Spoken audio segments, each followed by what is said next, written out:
I'm the only one at school who carries the Hawthorne name, but no one knows it. And the most painful record I broke that year was becoming the fake heiress in my own life.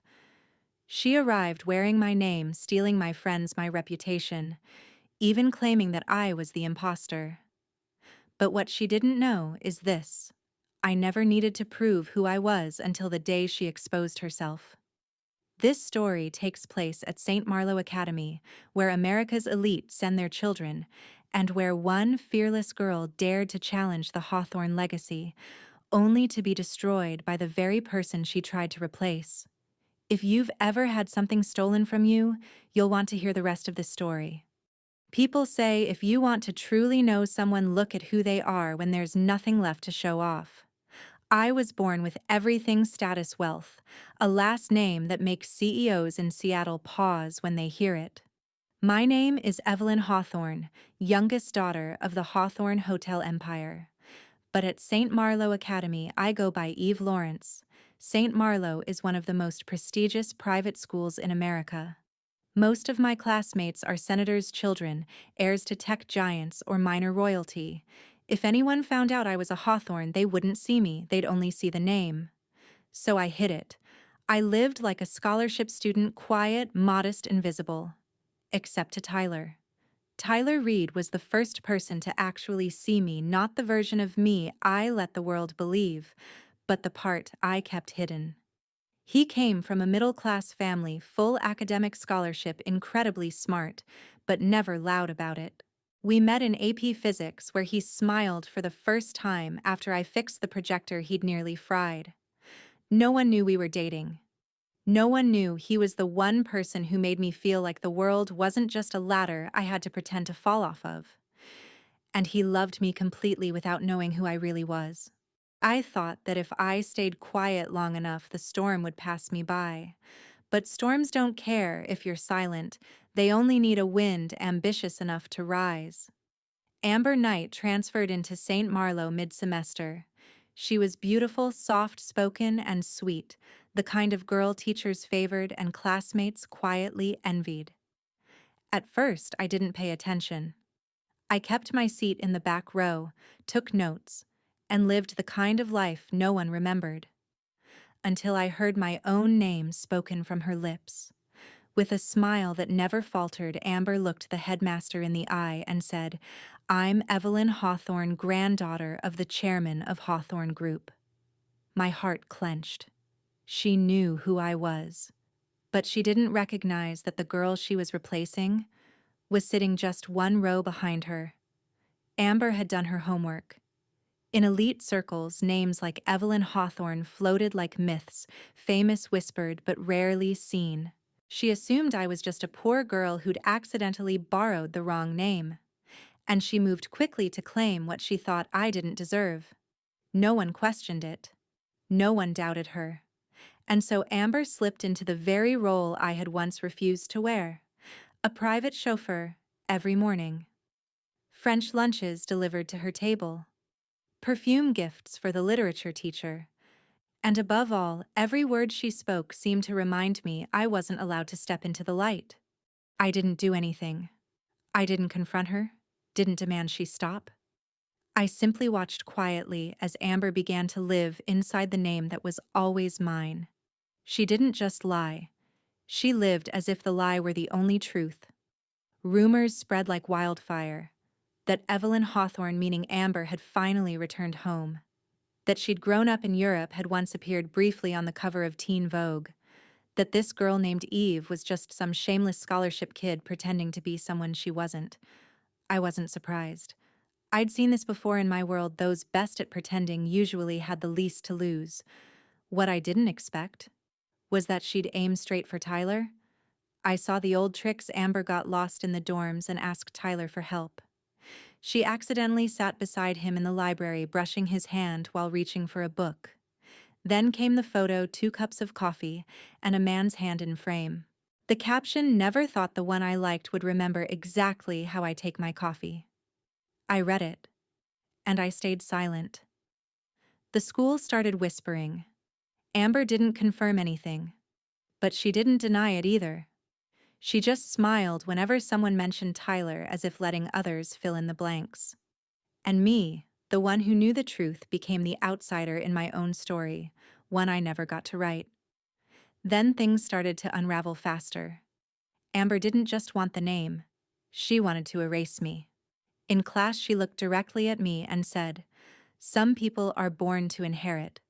Others are born to observe from the back row." I opened my locker to find my notebook's torn pages soaked in milk, and a note. "You can steal my name, but don't dream about stealing my place."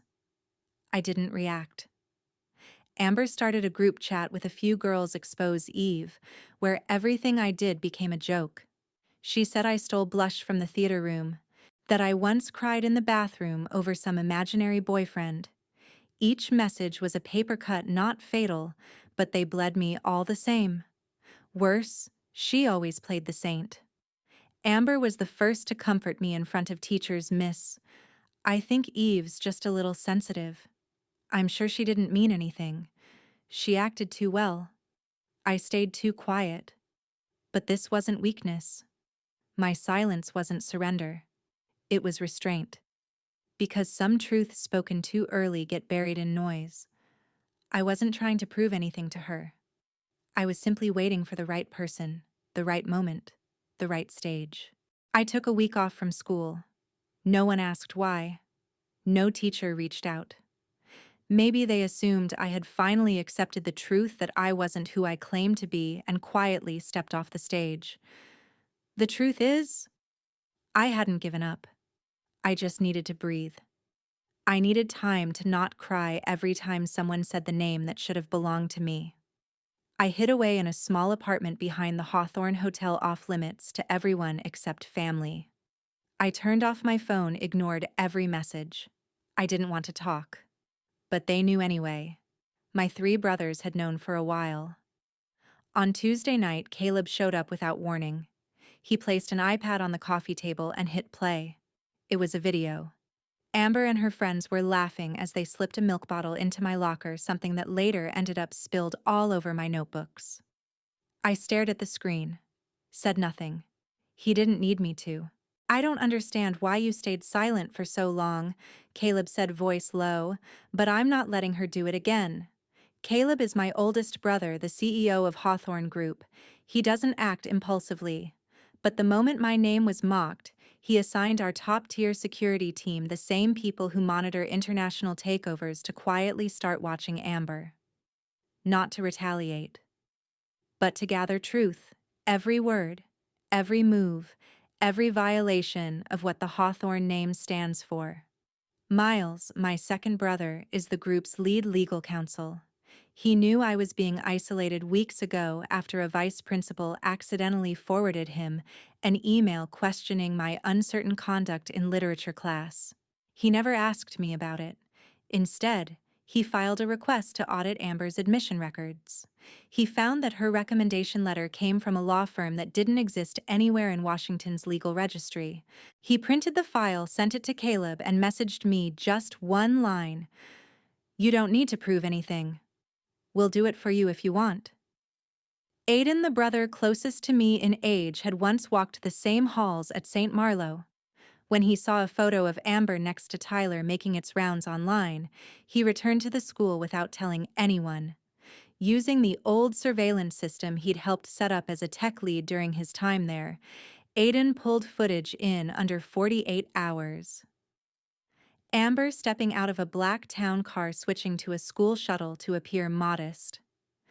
Amber planting a gift on a teacher's desk and pretending it was spontaneous. Most damning of all, Amber sneaking into the media room to manually edit attendance records. He sent me every clip. One message: "Is this enough? If not, I'll find more." None of them told me what to do. They didn't demand I fight back. They didn't force me to speak. They just said, "If you want to stay silent, we'll stay silent. But if you want your name back, don't be afraid. We've been here the whole time. I used to think I was alone.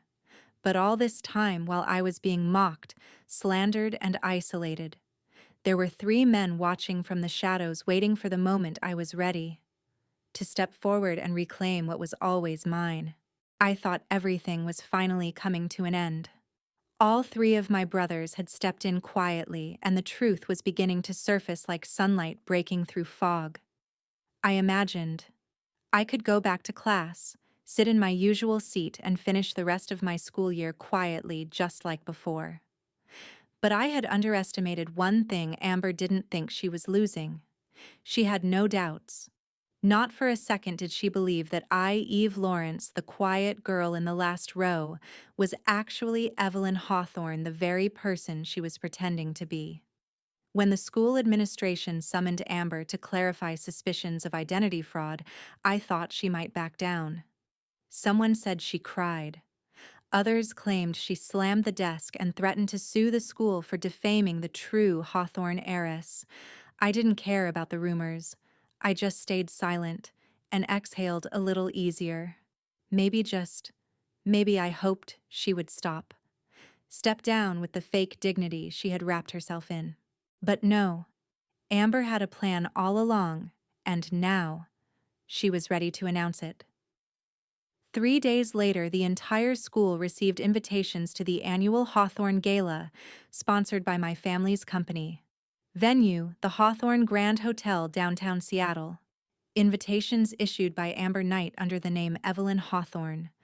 My name, spoken through someone else's lips. Cold, hollow. Like a mask worn for so long it started to feel real. Amber didn't back off. She struck back by staging a public inheritance ceremony at the very event that bore my family's name. And worse, she had no idea she was challenging the rightful owner of the night. The evening before the gala, Amber posted a video on the school's private network. She sat in a living room styled in European classic design, a painting of a castle eerily similar to my family's estate hung in the background. The lighting was soft, her smile subtle, her voice gentle yet steeped in control. Some people are born with a certain place in the world, and some don't know when to stop. This year's gala is more than a tradition, it's the most defining moment of my life. I, Evelyn Hawthorne, vow to restore the honor of my family. I watched the video alone. I didn't feel angry. I didn't cry. I just knew. It was time. I couldn't stay quiet any longer. She still thought I was someone insignificant trying to sneak into the glamorous life she believed she deserved. She didn't know that room where the gala would be held, the logo etched into the crystal glasses, the automatic doors that opened with silent grace. My father built them. My mother chose every detail. She didn't know that the person about to walk onto that stage wasn't someone trying to steal a name, but the only one who never needed anyone's permission to be herself. On the night of the gala, I didn't arrive alone. Caleb, my oldest brother, drove me to the hotel himself. The unmarked limo pulled into the VIP entrance just before the main crowd arrived. I stepped out arm in arm with him, wearing a navy silk dress embroidered along the neckline with a laurel motif, the traditional crest of the Hawthorne family. No one recognized me. They glanced over, saw someone poised, unfamiliar maybe from a partner company. But none of them connected me to the name being celebrated on the main stage. That gave me more power than I realized. Tyler was already there. He stood near the side hall dressed in black quiet among the buzzing crowd. We hadn't texted. We didn't plan to meet. But I knew he'd be there. Even when he knew nothing about my identity, Tyler had always believed in me even when the whole school turned against me. I remember the look in his eyes the last day I showed up to class when he bent down and helped me gather the books Amber had slapped to the floor. He only asked, "Are you okay?" No questions, no demands. And now that same gaze gave me the courage to step through the gala doors. As Evelyn, at last. Aiden, always faster to act than to talk, had already shared his surveillance footage with Tyler. At first, Tyler was stunned. It was hard to believe that someone like Amber, charming, polished, beloved, could have orchestrated such an elaborate con, but the evidence kept piling up. Amber editing the school attendance logs at the library. Footage of her hiring an actor to play her chauffeur. Screenshots of her whispering half-truths in student group chats implying I was a fraud. The deeper Tyler dug, the clearer it became. Amber hadn't just impersonated someone. She had systematically tried to destroy another girl to perfect her illusion. That night, just as Amber took the stage to declare her official identity in front of everyone, I stood behind the curtain, calm, composed. My hand rested on my dress. My eyes were fixed on the crowd. I didn't need a cue. I didn't need a spotlight. Just the right moment and the right person. The grand ballroom at the Hawthorne Grand Hotel sparkled brighter than any event I'd ever attended. High ceilings, cascading chandeliers, the logo of Hawthorne Enterprises, rotating softly on a massive LED screen. No one seemed to notice, but I did. That logo was a redesign I'd created during my internship at 16. Amber stood center stage, microphone in hand, a white couture gown clinging perfectly to her figure, her head held high, her smile gracious like she was born to belong there. I am Evelyn, the youngest daughter of this corporation, and I promise to bring our family's legacy back to life. Applause thundered through the room. Some teachers stood up. A few even looked misty-eyed, convinced they were witnessing the homecoming of a modern-day heiress. Only I stood in the shadows unmoved, watching the girl who borrowed my name make promises with my identity. And then Tyler stepped onto the stage. No cues, no special effects. He walked straight to the microphone, eyes sharp, a small black USB drive in his hand. Amber turned, visibly startled. "Tyler, what are you doing? This is my moment." He didn't respond. The LED screen behind her lit up, and the first video began to play. It opened with a grainy garage surveillance clip. Amber sat in a parked car handing cash to a middle-aged man. The camera zoomed in on the contract, a paid agreement to hire an actor to play Miss Evelyn Hawthorne's chauffeur. Whispers erupted. Gasps followed. The polished surface of the lie began to crack. Next, a desktop recording. Amber opened a student profile in Photoshop, adjusted GPA scores, added a prestigious school's emblem, then saved the file under the name Evelyn H. The room stirred with noise, murmurs turning into low disbelief. Several members of the faculty were already rising from their seats. I saw the principal pull out his phone, likely dialing the registrar. And finally, the forged email. Sent from a spoofed legal address, it read, "We hereby confirm that Miss Evelyn Hawthorne is the legitimate daughter of Mr. Hawthorne and is currently being considered for inheritance." As that email filled the screen, the applause from earlier died in an instant. Amber stepped back. She scanned the crowd. No one smiled anymore. She turned to Tyler, her eyes pleading. I don't understand. This is fake. Someone's framing me." Tyler said nothing. He just looked out into the crowd, then turned to face me in the wings. There was no anger in his eyes, just clarity. The entire ballroom fell silent. No one moved. No one spoke. Only the soft gala music continued playing, oddly delicate, almost heartbreaking.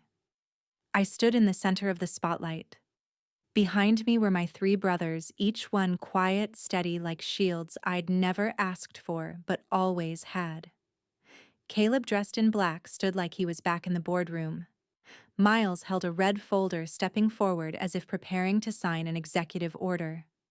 Aiden just had his hands in his pockets, smiling slightly, like saying, "It's time."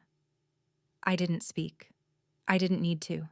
Because right then the overhead spotlight shifted and landed on my chest, illuminating the embroidered Hawthorne crest stitched into the bodice of my navy dress. That symbol could never be faked. Only 3 dresses like it existed, custom made by my mother for the 3 defining days of my life. Tonight, I chose to wear it again. Amber's legs buckled, her heels stumbled on the carpet, and no one moved to catch her. She stared at me, lips trembling. No. This can't be. That's when I took one step closer, just enough for her to see my face clearly. I didn't accuse her. I didn't need to, because her eyes, wide, hollow, and terrified, said it all.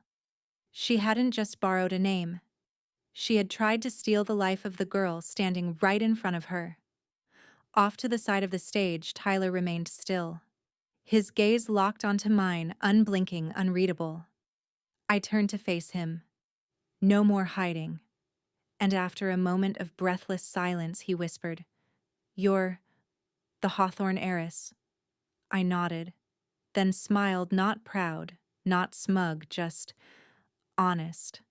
I used to be afraid that if you knew you'd see me differently, that you wouldn't trust the version of me that wasn't wrapped in a name. Tyler didn't flinch. He stepped down from the stage, walked straight to me. And like all the moments before when I'd felt alone, and he never asked for explanations, he simply took my hand. Soft, but firm. "I love you for who you are. Your name, your family. None of that ever brought me closer to you. And none of it will ever be the reason I walk away." I didn't cry. I didn't feel victorious. I just felt right, like my heart had finally returned to its place, like a key, turning in a lock that had been misaligned for years. Behind me, I heard Miles let out a breath like he'd just closed a long trial. Aiden let out a low whistle. And Caleb, ever the steady one, said only one thing loud enough for the whole room to hear. "It's over. Let's go home."